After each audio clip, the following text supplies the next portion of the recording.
Hi, making your coil mug. 1.5 pounds of clay, your bamboo skewer, your wooden craft stick. Having a ruler handy is nice, but not required, nor a pencil. You do need a drawing of your mugs. Mine disappeared. But you do need your drawing to be nearby so that you can follow your design as you go. So start off softening your clay first by kind of pounding it or wedging it if you can. If you have a surface and you can wedge, that's the best thing to do. So turning the clay and pushing it forward each time, that's a true wedge. But if you can't do that, have it in the bag and literally bash it on all sides so that it gets nice and soft. Take off a handful for the base, handful for the handle, and then the remainder is going to become your mug. You'll keep these wrapped or in your Ziploc bag. I'm going to move kind of fast, so I'm not going to do that right now. So with my piece of clay, I'm going to gently press with the flattest parts of my thumbs and create a pancake of clay here. Trying to get to about 1/4 inch of thickness. So that's why the ruler is handy to have, so you have that measurement.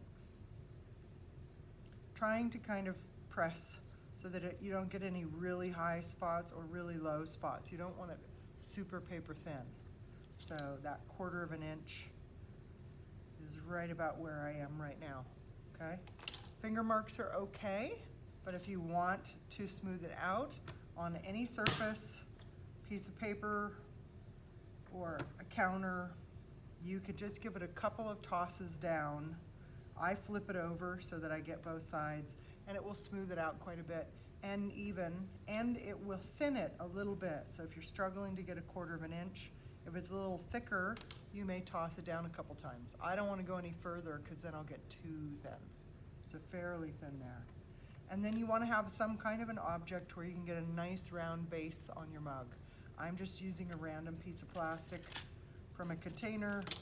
Lids work really well. This is really large, but maybe you want a low, wide mug. It doesn't have to be a lid. It can be any kind of container, a can, a glass that you can get a circle traced from. So if I'm using this, I'm going to use my bamboo skewer and trace a line around, and then remove the object and then cut it out.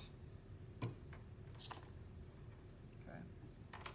So when I cut it out, I'm doing straight up and down with my tool so I get a nice flat edge.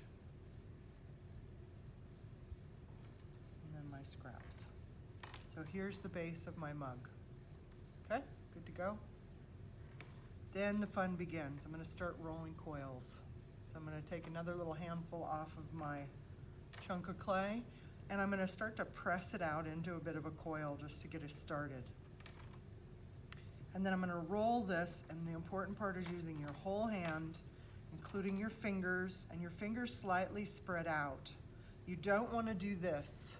If you do this, you're going to get a lot of contact with the clay.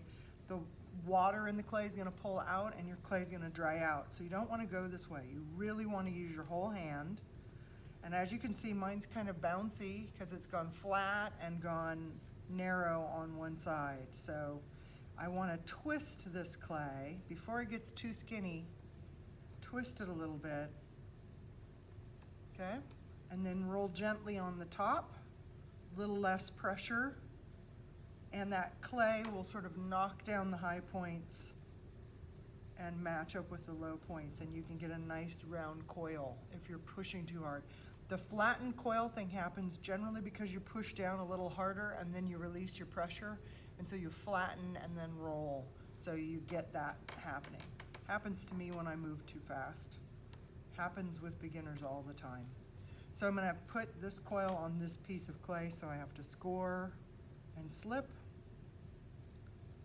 So make sure you score well and deeply. Do not do this shallow, but you really want to rough up that surface.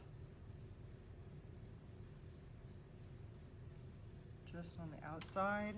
And then you can use your underglaze brush, whatever size it is, with a little water on it, and just brush some water in that space. I'll move mine here. I have a bowl and one ready to go. And then I'm going to set my coil right on top of that disc that I made, that little pancake of clay. And I'm going to bring this around. And you can see I've got a little gap. It is not the end of the world, and I am not going to force this clay around. I'm going to leave that little gap for right now. Pressing your coils down nice and firm onto the base without smushing them. So don't push this way, sort of pinch and push down from the sides. And that little gap I'm going to fix with my next coil, actually. I'm going to grab another handful of clay off and roll my next coil.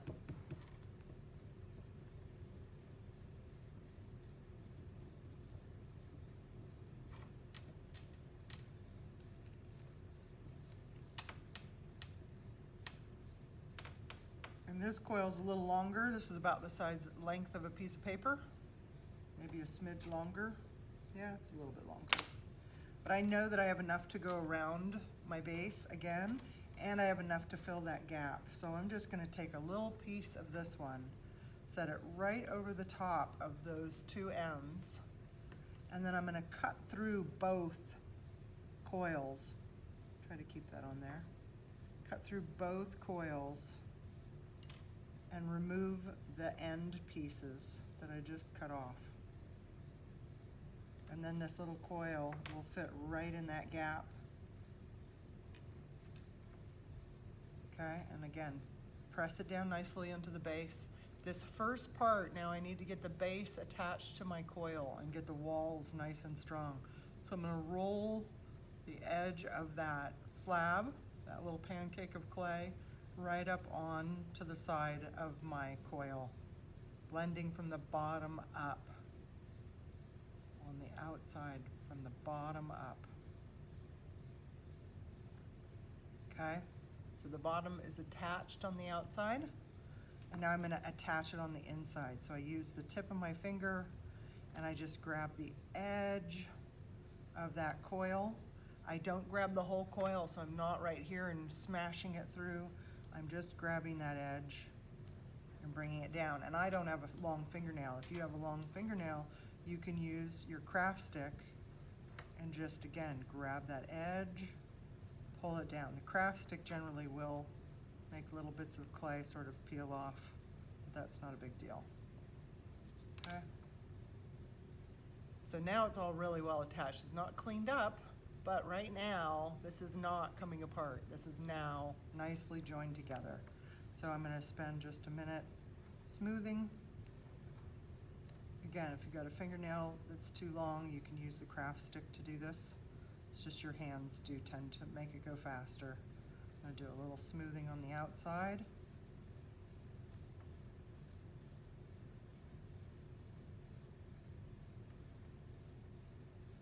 This is a great time to put your name on the bottom of the piece. You can always clean it up later because it will get a little smushed, but at least you know that you've put it there at least once. And now I'm ready to keep going. So I got my next coil. I'm going to score. So if you are doing an exposed coil piece, for that one I'm going to be a little more clean with this first coil. And when I do my scoring, I'm going to score just to the inside of the coil.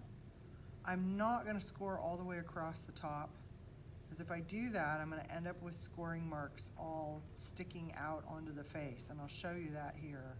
So if I score across the top, this works great if you are going to be smoothing out the outside of your piece, just like you're going to be smoothing out the inside of your piece. So if that's your design, it is okay to score right on top of the coils. But, so this portion I scored across the top of the coil. This I only scored kind of halfway and on the towards the inside of that coil.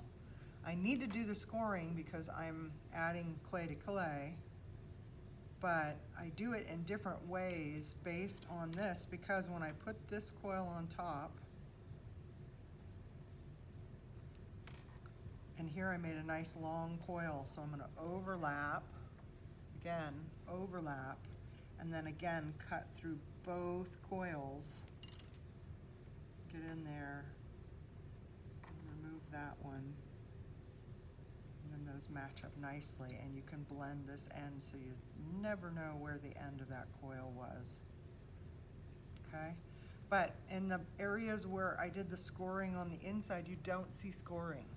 But on the area where I scored all the way across the top, you could probably see just a little bit peeking out there, which just doesn't look as nice for the exposed coil style.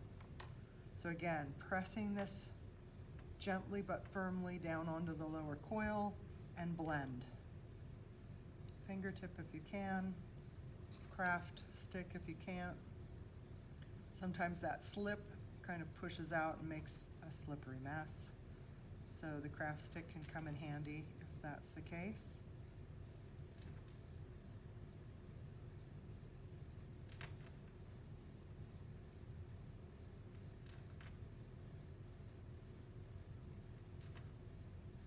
And everything is well attached. Again, if I do this, it's not going to come apart. That's not going to shake loose because it's really well attached. So you want to keep doing that over and over again to build your mug. So if I was doing just a straight mug with no other designs, like this cup, this doesn't have a handle on it yet, so it is not yet a mug. This is just coil after coil after coil. I didn't worry too much about all my coils being consistent in size. I kind of like this organic feel to it. So this is one way to go. I would just keep doing the same exact thing like this, okay? If you want something that has swirls and patterns and different kinds of designs in the side, then you want to start doing different things with your coils.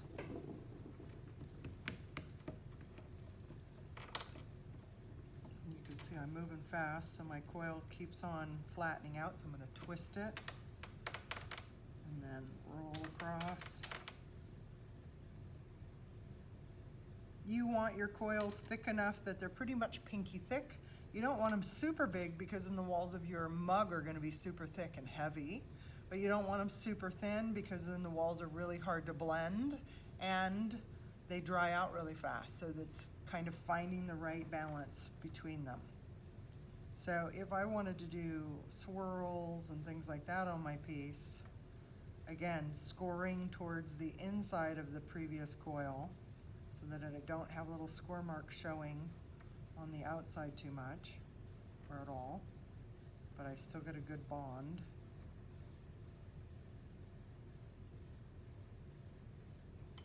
So that's ready to go, and I've got my coil here, and I want to add swirls. So I'm going to cut one end so it's nice and clean.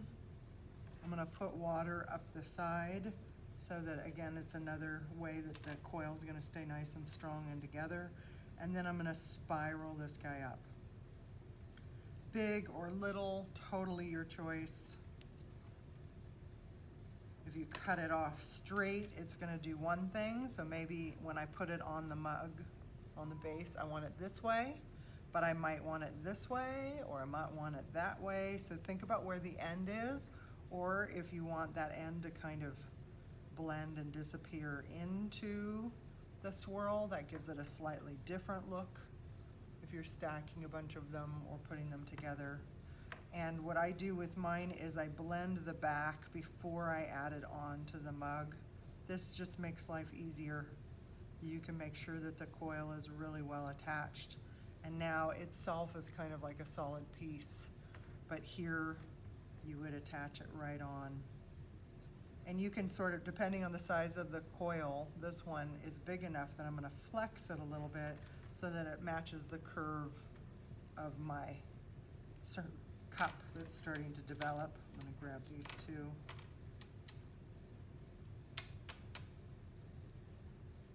And normally I wouldn't just have one sort of hanging out in space. My clay is really soft since I'm moving kind of fast, so it's just being patient and waiting for me there.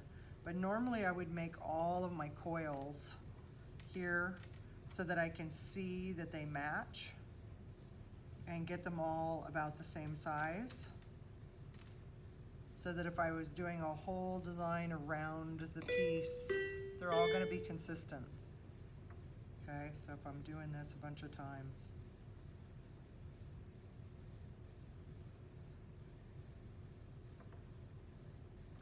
Now, if you want a tighter coil, maybe these coils are nice, but you wanted to have lots and lots of swirls, you can do that by the same thing, roll a coil,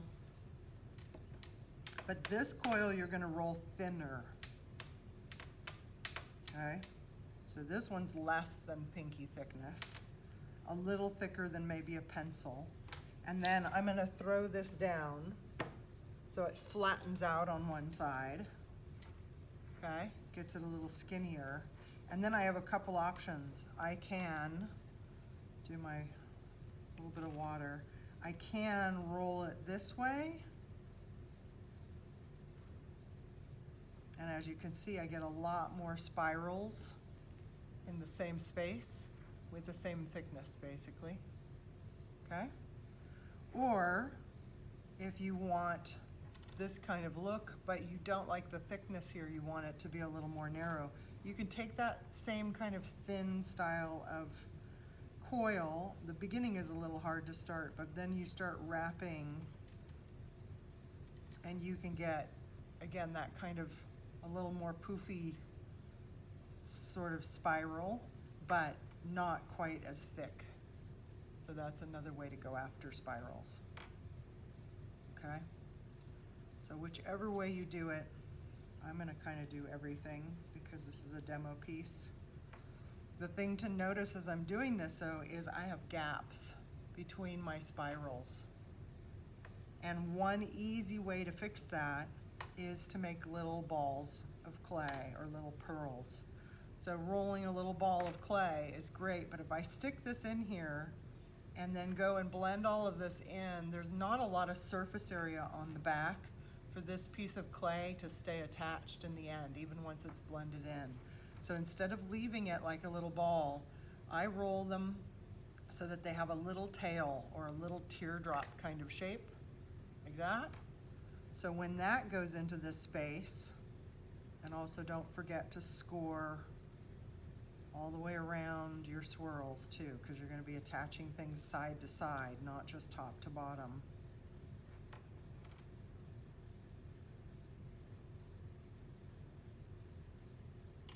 A little water in there. I'm not going to score that little pearl because of how small it is. It just would kind of get mangled if I tried to do too much with it. But now I have a design and the little pearl works really well. If you don't like the idea of the round but you still need that space to be filled, another way to deal with that is to put the pearl in there but then sort of blend it into the coil. So you still have a way to fill that space, but now it won't stick out that way as much. If you want to keep your design being a little sloppy, going fast. Okay, but you can fix that way. So if you keep on going. Other things to think about is if you don't want just a straight up and down cylinder, if you want something rounded. So if I'm adding things like spirals, it's fairly easy because I'm literally pressing in a little bit on the inside and getting a more rounded form. And that little tail that I put on that pearl is perfect because it gives me extra material that I can blend in and make sure that it's really well attached.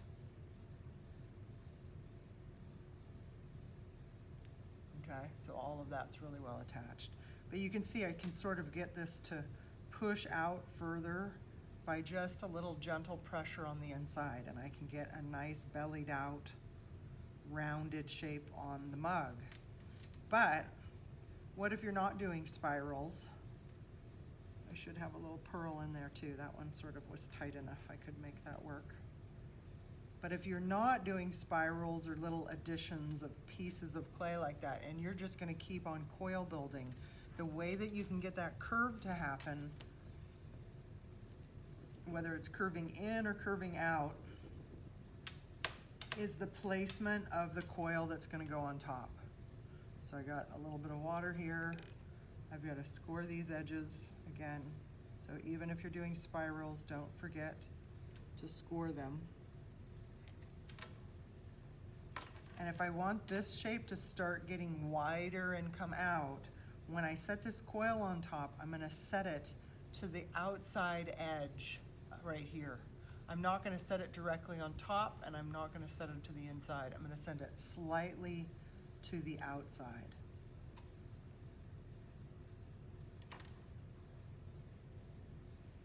Okay, so you can hopefully see it will start to get a little bit larger as I go. Still got to blend as I'm building.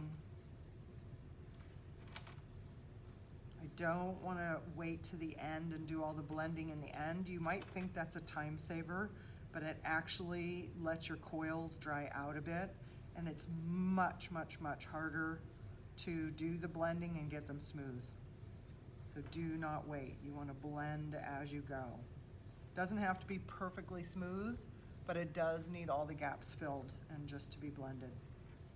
And then the same thing again. I'm going to be adding a coil slightly to the outside of this one, so I can actually score a little bit on the top this time.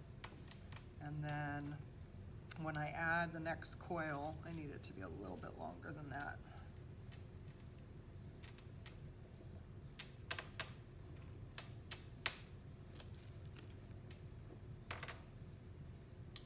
So when I add this coil on, again, I'm going to set it just on the outside edge of the previous coil. Make sure it's well attached and blend.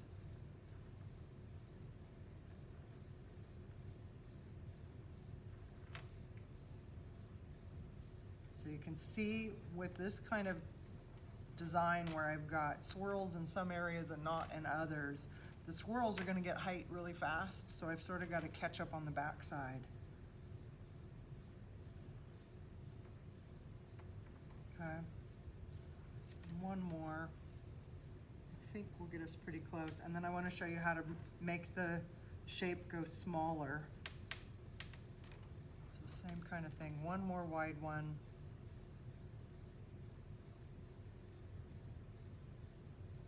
And I'm scoring a little bit on the sloppy side here. You do want to make sure you score nicely. Get that water.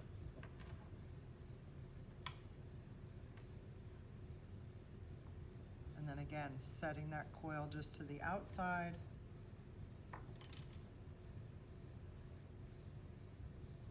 So it's gotten bigger and bigger and bigger as it's gone up that side. So it's widening out, getting bigger on the top than the bottom. And again, blending.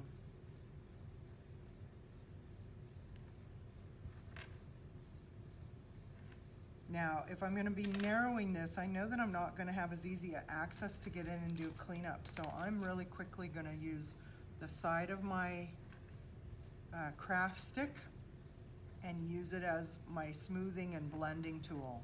So this is just a great way to get all the finger texture a little bit less, so that your inside of your mug, since you're going to be using this hopefully for food and drink, that you don't have places where food can get trapped on the inside underneath little areas where you've left too much texture.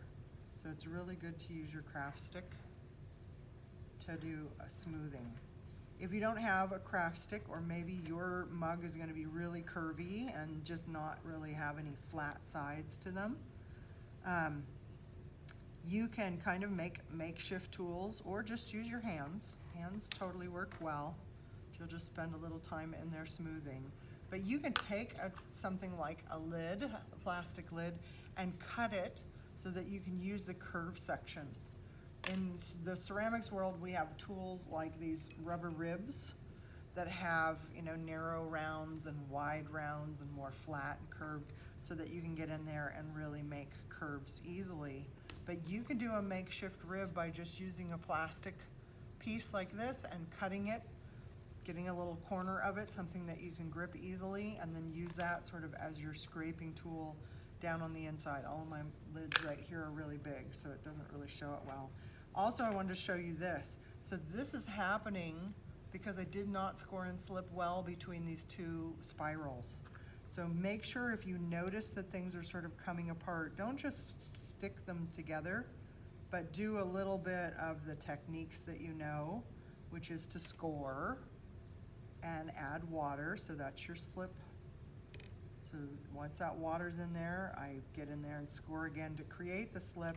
And now I can kind of press these shapes back together, do the blending on the back side, and make sure that that's actually gonna stay together and not just fall apart. Okay, same thing. This one actually isn't coming apart, but the crease is a little bit deep. So I'm just gonna add a little water in there and give it another pinch, and you can see the water sort of pressed out. I don't want to use a lot of water because I don't want the clay to swell up a lot, but I do want to make sure it comes together. So now the piece has kind of been stretching. My spirals actually aren't as stretched as my coils are, so I'm going to just do a little more pressing to get that shape a little more even. And then say I want this to start getting smaller. So if I'm doing that, again, grabbing my clay,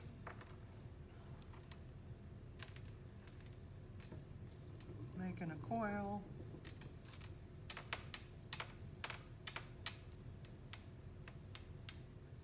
not too skinny, scoring that top, again on towards the inside if it's going to stay an exposed coil vase, or not vase, excuse me, mug. So used to these being vases.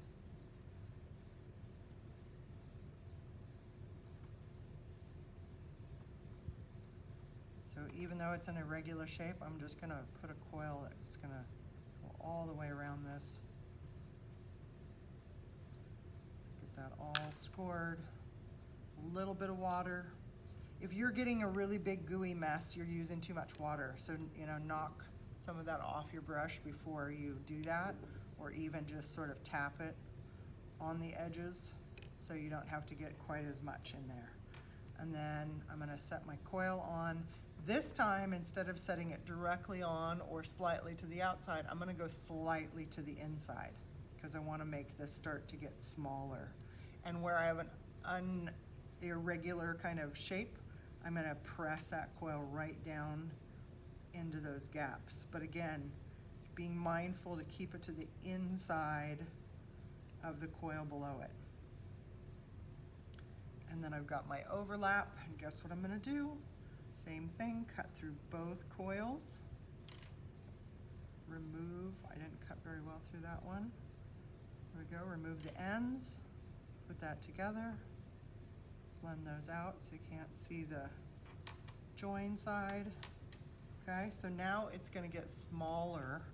So I'm gonna get in here, my outside hand is still my support always. Keeps me from pressing too hard and ending up with a bowl. And I blend that coil in. If it gets slippery or I can't reach or it's in an awkward spot, you can use your craft knife or craft stick.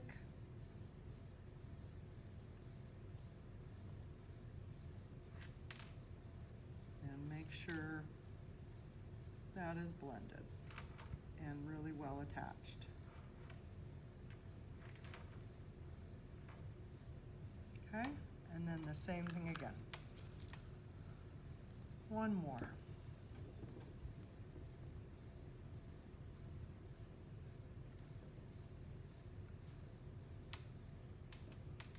Starting to get a little thin. I don't want it too thin.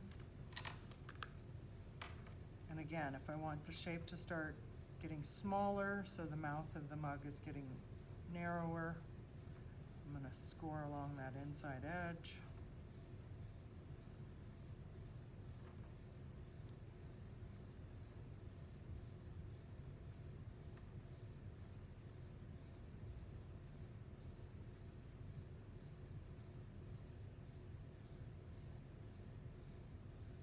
Again, not trying to make it look neat, trying to make it so that there's high and low points so the clay pieces bond with one another.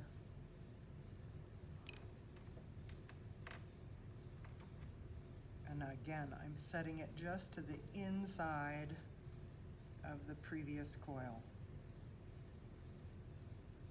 And overlapping, not trying to force these ends together. Again, overlapping really is important. It's a small step, but it really does give you a better result. Blend those two together.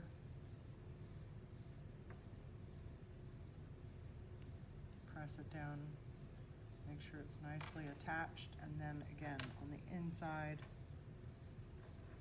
blending those coils together.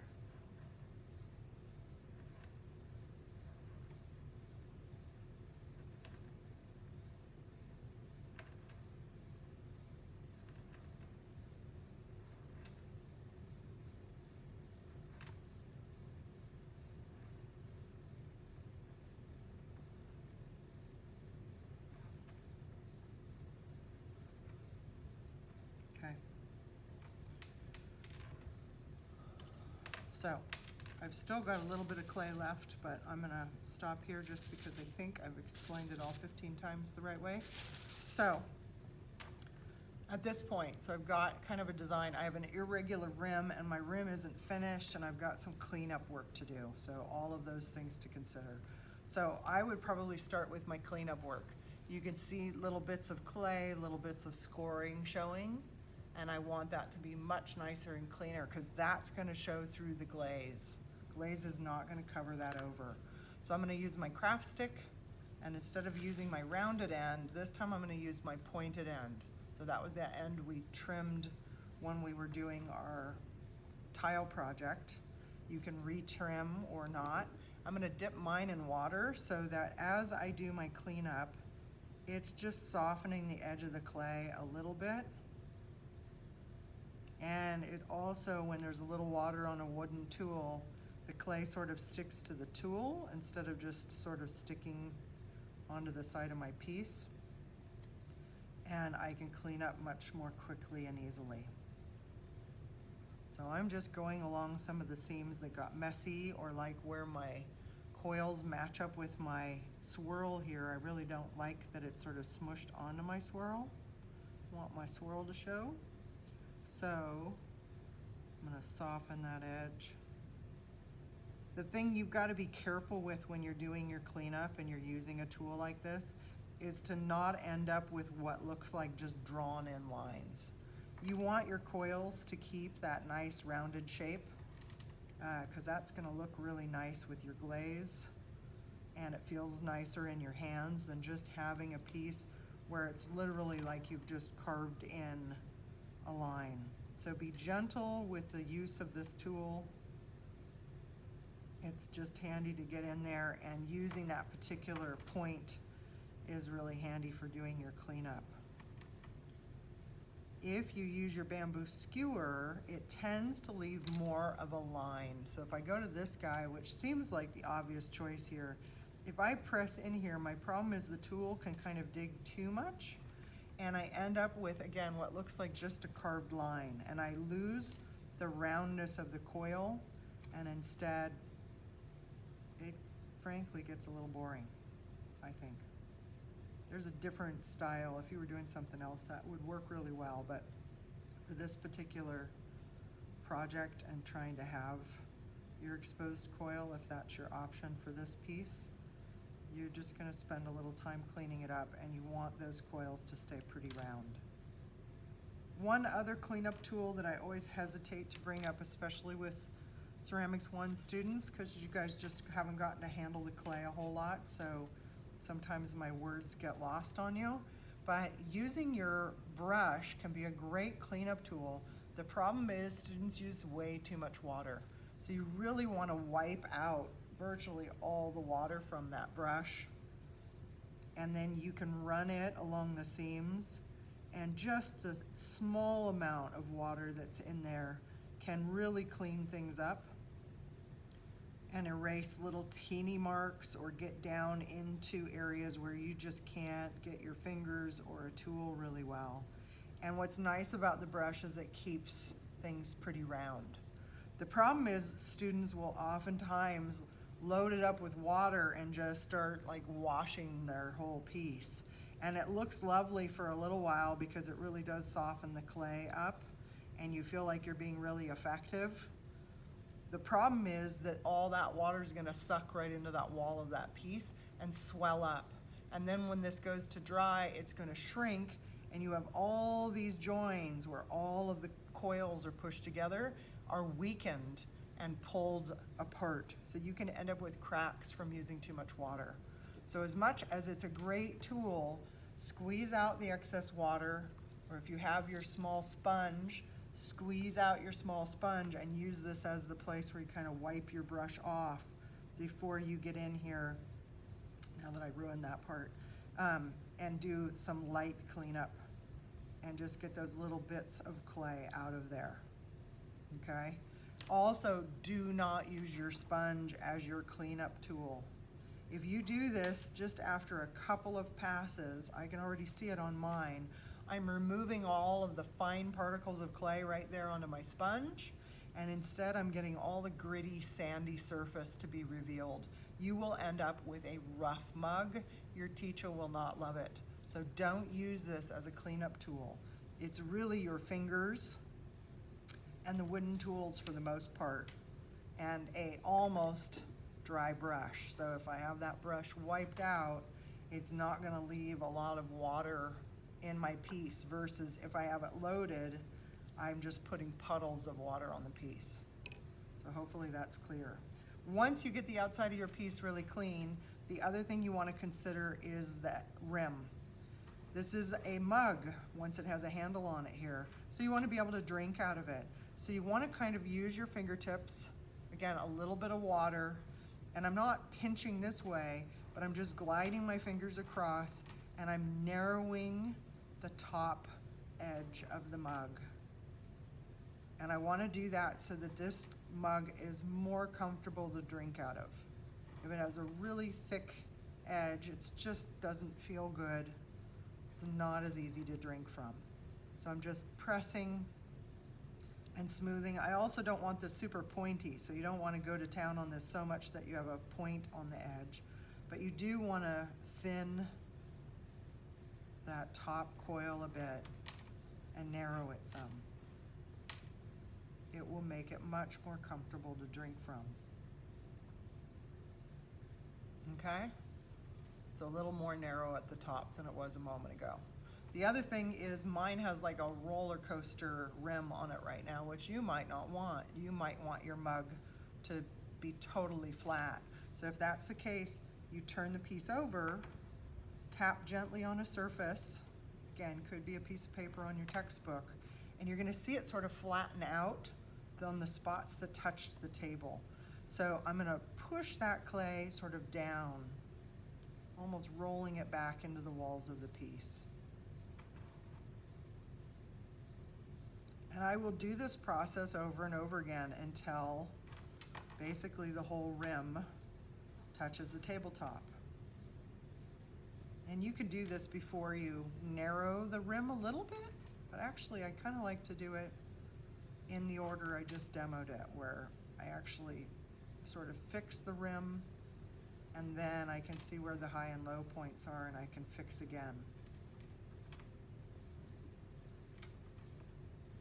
So pretty quickly, it's starting to get much more flat. I have this little dip right here, and if you end up with low points that you're just like, wait, my mug is getting way too short, instead of making the walls thicker and the mug shorter, you can use your fingers on either side, and I'm not gonna pinch this way, but I'm gonna pinch this way. So I'm gonna hold the clay and sort of slide my fingers together, sliding across the surface of clay, and that will thicken up areas. It's actually compressing clay, just kind of in a horizontal way. So if I hold this here, I can push across, sliding my fingers, and the clay is gonna force to thicken an area. So if you have an area of the wall that's just getting kind of thin, or a little low, that's a fix.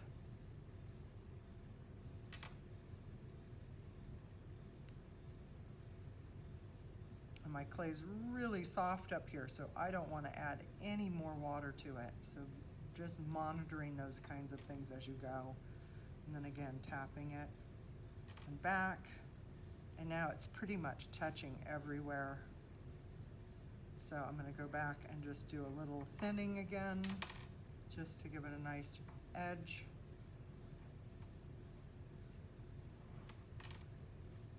And because of pressing down, it sort of thickened the walls in some areas. So I'm going to cup the side with my hand and scrape out a little bit of that excess clay that just accumulated where it got a little thicker because of where I was pressing the wall back down, because it had gotten kind of tall in some spots. Again, I sort of like the roller coaster ride if it's not too extreme, because when you have a favorite handmade mug, oftentimes you're going to find your favorite way to hold it and your favorite way to drink out of it. So it really personalizes the piece. So that's not a bad thing. But if you would prefer to have the rim very flat and symmetrical, this is the fix for that.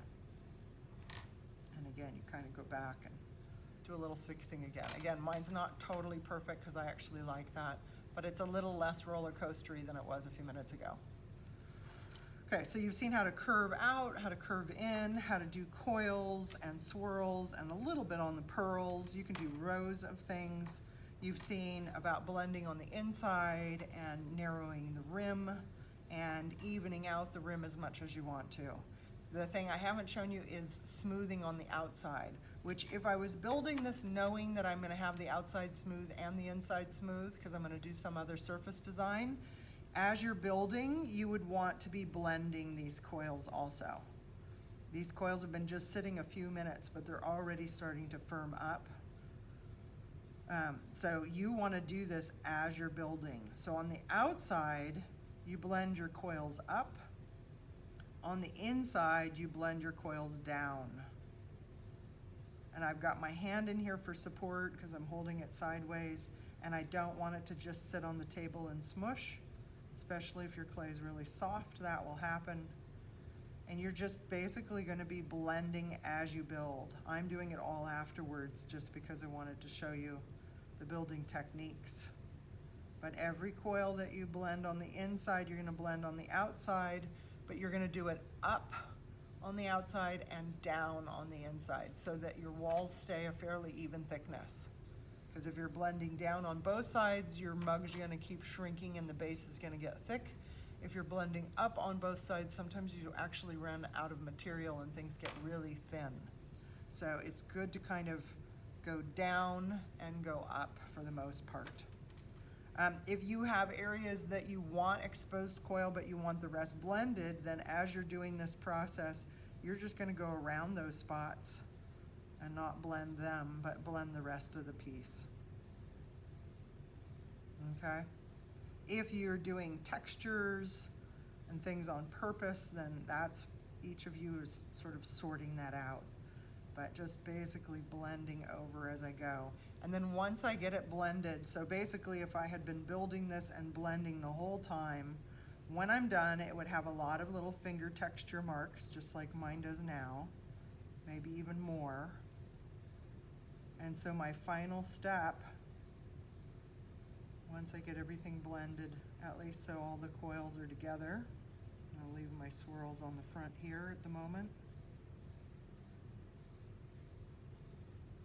There we go. Okay, I'm going to use my craft stick and my hand on the inside, and I'm going to drag my craft stick on an angle up and over the sides. Again, smoothing. Initially, you'll end up removing some of the loose or the high points of the coils. And again, if you've been blending as you're building, it does work better. I'm kind of doing it the hard way right now. But I'm going to use that flat side of my craft stick to really get that surface nice and clean. And where you have designs, obviously, you're just going to be a little bit more careful and move around them so that you can still blend and smooth. And you can maybe see, I stood up to do this because a lot of times it's really hard to do it when you don't have good leverage. So standing for some portion of this can be a good idea.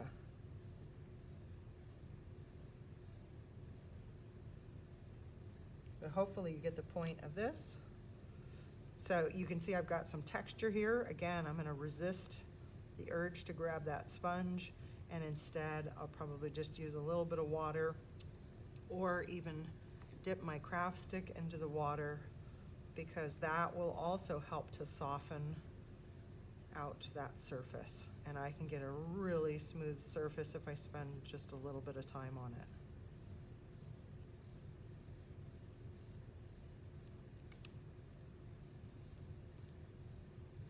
Okay, so hopefully you get the point of different ways of constructing, different ways of finishing, but all of them should have a rim that is narrowed and pinched and softened. All of them should get cleaned up so that there aren't any little bits and boogers of clay all over the place. Not on the inside either, so you want to make sure that you get down in there and clean all of that out. Make sure the bottom of your piece is signed. Your name, the date is nice. You're not required to do the date. Your period number is required. And then my next video will show all of the handle options.